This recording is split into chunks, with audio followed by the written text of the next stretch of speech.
Hey guys, welcome back to Becky's Garden Paradise. I stopped by the Dollar Tree this morning because I had heard that they had their garden items in, so I wanted to see what all they had, and I know that they usually have cheap seed packs. So their seed packs are regular price, 4 for $1, which is pretty good. So I just wanted to show you what I got. I got some Hungarian wax peppers, which I've already started quite a bit of peppers, but I was out of these and I really like to grow these. They're really productive. I like the heat, is similar to a banana pepper, but you can see from the picture that they mature to a pretty red color. And you can see that they're pretty low on the heat index. All right, so I got those and I'll be starting those. I got some basil, which I'm probably going to wait until the end of February. And I just like to grow the common Genovese basil or sweet Italian basil. It grows really well and I plant it all over my garden. I like to harvest it and dry it so that I have it, during the year, throughout the year to cook with. I also use it fresh to make basil, or you can make like a basil and tomato salad with it. So, and it's great. Grows in containers. I put it in pots. I put it in raised beds around the garden. So you can see the planting information. It germinates pretty quick, which is why I'm going to wait until the end of February here in Northeast Florida, Zone 9, to plant it, because I don't want to plant it too early and then it get hit by frost. And you can see the guide on the back of the seed pack. It says to plant it September through February, but like I said, I grow this through the summer and it does fine. It is frost tender, so they kind of have it listed like it's a cold weather crop, but it does fine over the summer here. All right, so I'll bring you guys along once I get the seed started and plant it and show you how I harvest it and use it in the future. And I was especially excited about these radish seed packs. I have a couple packs of radish seeds, but I think my white icicle radish seeds aren't any good. Barely any of them germinated. So I was excited when I saw this because it has such a variety of a lot of radishes that I haven't tried before. Of course, I've grown the red globe radishes, the French breakfast radishes. So I was looking on the back, and this is a gram of seeds. That's plenty. And I'm the only one in my house that eats radishes. So it lists all the varieties. We'll see if it'll focus. Let me put it down flat. So it says it's a unique, there we go, unique, colorful, gourmet blend of radishes. Includes 10% of each. Black Spanish round. I've never even heard of that and wonder what color it is. Wonder if it's going to be like a purple maybe, which would be cool. My favorite color is purple. Cherry Bell, I'm familiar with. China Rose, new to me. Early Scarlet, I'm familiar with. It's a red radish. French Breakfast, it's a red radish with the, the bottom, like the root tip is white and it's kind of long versus round. Long Scarlet, Minoways, never heard of that. Sparkler, White Hailstone. White Icicle, I mentioned that earlier. So half of those varieties I haven't heard of, so I'm super excited to try them out. And it says, if you're limited in gardening space, to plant these in window boxes or, containers. So I have them in window boxes. I have them in a raised bed. I have them in large, planters. And they germinate pretty quick. So I'm going to get these planted today to replace the radishes that I've been harvesting recently.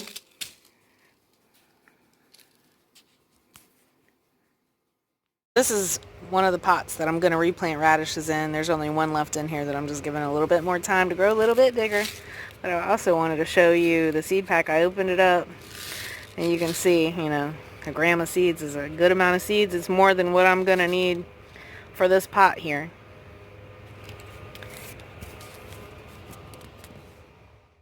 So I'm out here starting to get the garden prepared for spring planting, cleaning up some stuff. And I wanted to show you this huge dino kale plant. Well, it's not dino kale. It's called Ethiopian kale, according to the gentleman that I got the seeds from.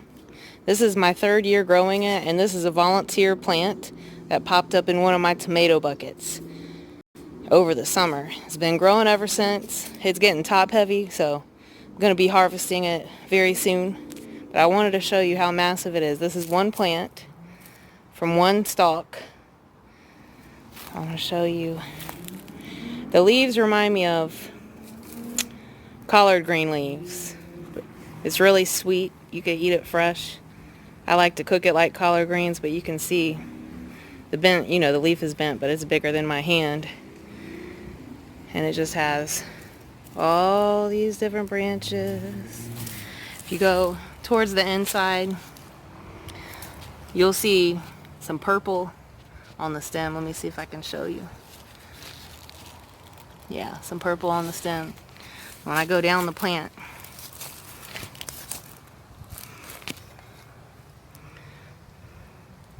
doesn't look as big on the camera, but this is the tomato plant that was originally growing in this bucket, and the kale sprouted here on its own. Like I said, it was a volunteer, so I just left it alone. But ooh, look, see, if I barely touch it, it'll tip over. I had just came out here and propped it back up, but this stem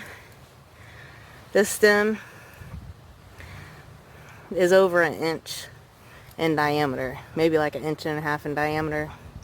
It's really big. You can see my finger compared to it. Ooh, there we go. So I gotta prop it back up. I'm gonna have to harvest these leaves. So I'm out here in my backyard planning out how I'm gonna try to grow my garden this year. I want to do it differently than I've done it in previous years. I want to grow more, so I'm trying to keep production in mind. And I have a couple people that have tillers, electric tillers, that they said that I could use. Also looking around to see if I can get one of my own, but gone back and forth about growing in the ground versus growing in buckets and stuff. And I know that if I grow in the ground and I'm in the soil in the ground, that I'm going to be able to get higher yields than if I'm just growing individual plants or a couple of plants in buckets. So I'm out here raking up a lot of leaves and debris and stuff that has been left sitting since the end of the summer garden. I really didn't grow too much over the fall, but I was looking around thinking about, rearranging, putting in some rows where I used to have a couple of beds. So hang on. And my dog's chewing up one of my plastic pots. Anyway, I'm going to show you around. So this is the area that I had a in-ground bed that I actually had dug a hole and filled it with compostable materials. They called it it's a permaculture idea, where instead of making a mound of compostable materials and planting into it, you dig a pit in the ground and plant like branches and leaves and food scraps and coffee grounds and different things like that down in the ground.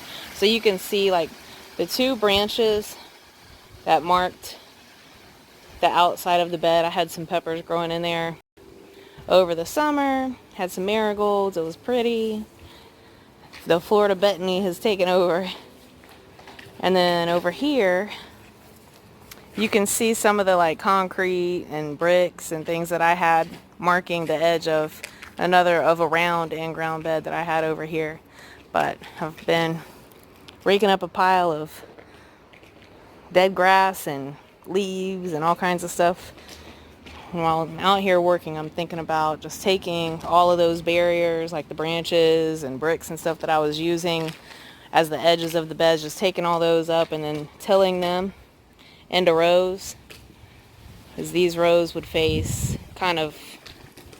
they would run northwest to southeast. And that's also like they would be going the opposite direction of the incline of my yard, because my yard kind of goes downhill a little bit, which would be good, for catching water when it rains and stuff like that. And you can see it's the length of 2 privacy fence panels. I could even put some trellising up on the fence panels and grow some vining or trellising items like green beans or cucumbers in the back that are going to go up that trellis. and then shorter crops in the front. And then I have a couple of raised beds, 4x4 raised beds that I put in that I'm in the process of clearing out. You can see a whole bunch of buckets. I grew tomatoes in these buckets last year, but I'm going to take those out of the beds, clear the beds, amend the beds with some good stuff. I usually use garden soil, black cow, composted manure, fertilizer, stuff like that, and get these planted. And then I had tried to, this area was like a jungle, and so I tried to tame it with this landscape fabric, but the landscape fabric did not hold up, not even for one season, and I had fabric planters on top of it. So I'm going to move the fabric planters and put down some landscape fabric that the water can penetrate, but it'll, the landscape fabric will suppress weeds, and it's thicker, and it should last for a good while. And I'm probably going to make this a container garden again once I get it cleaned up and get the landscape fabric down, because there are trees with lots of tree roots. There actually used to be about, 2 or 3 trees over here when I first bought the house. You can see them trying to grow back from their roots, but so there's a lot of weeds in the ground over there. It'd be hard to get around those weeds. So I had my son come out here and help me. I put this landscape fabric down that's more durable, sturdier, over here next to the dino kale.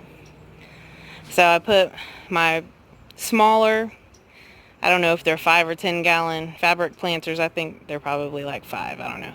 Anyways, with my 4-gallon Dutch buckets, put them over here on this landscape fabric, because I can get stuff planted in those for quick spring crops. So, and then if I want to move them around, put them somewhere else for the summer, I can. So, and it would also hold this landscape fabric down until I come back out here with my staples. Alright, and then that's the area that I've made up my mind I'm going to till and put some rows in. I moved all the buckets off of this raised bed so that I can clean that up and bring that back to life. I moved that Ethiopian kale, and there was I guess the tap root was going through one of the drain holes in the bucket, and so it is already not looking very happy. It's also in the late afternoon, but I don't know if it's from me pulling the root, breaking the root, or if it's just because it's late afternoon, but I'm going to go ahead and harvest all that kale. Like I said, I cooked that like collard greens. So this is the area over here where I had the landscape fabric that deteriorated in no time. I mean, I don't even know if it made it a month before holes were in it and weeds were growing through it. I have smilax vines that try to come up, and they were poking right through it.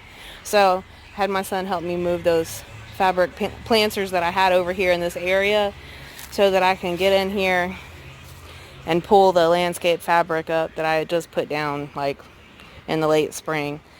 Try to get this big round planter, like the big bag bed, but it's, cheaper version I got on Amazon. That's 4 feet in diameter. So we were trying to pull that up, but it's like really, really stuck because of that tree roots growing up into the bottom of it. So I told my son that we will just leave it there, and I'll either take the dirt out of it and use it elsewhere, or I'll leave it there and just fill it up and put the new landscape, not landscape, what is it called? It's not landscape fabric, because that's the stuff over here that I think it's called nursery something. Anyways, I keep forgetting the words today. So anyway, and I'll get this all cleaned up, get that new material down, get that stuff trimmed back, and then this will go back to being a container garden. But I have some ideas for how to keep the tree roots from growing up into the pots and stuff that I have out here, so I'll share those with you along the way.